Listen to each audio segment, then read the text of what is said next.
Today we hear, oh, this person is being hacked, that company is being hacked, and so on and so forth. So everybody has this picture of some bad guy sitting somewhere in the world and, trying to break down firewalls and get into systems.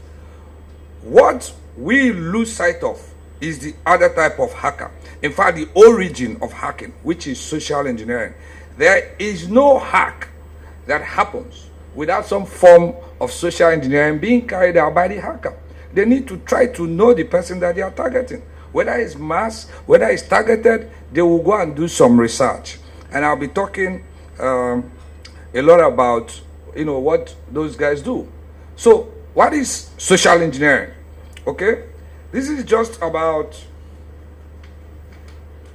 trying to look at a human being, who you are, what you do.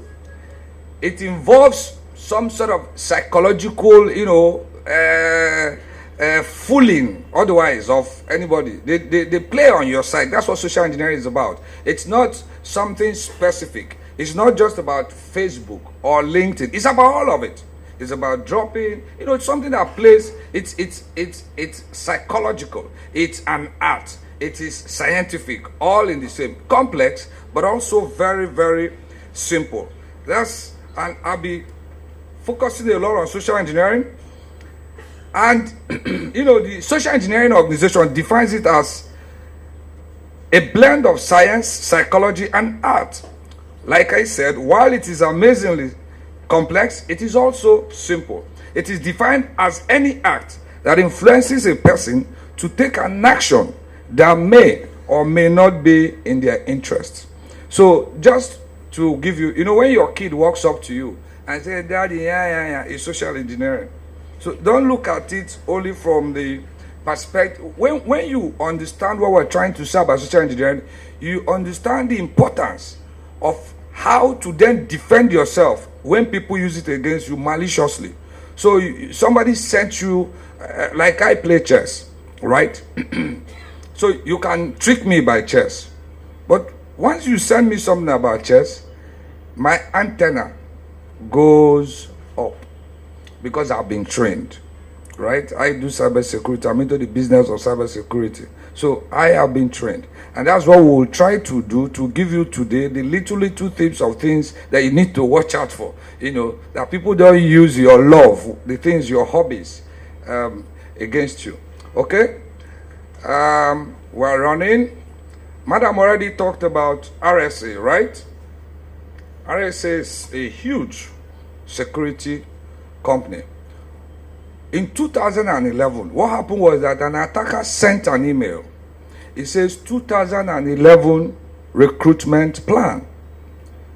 And then maybe somebody who has a brother or a cousin or a sister, he feels needs a job. He wants to know the positions.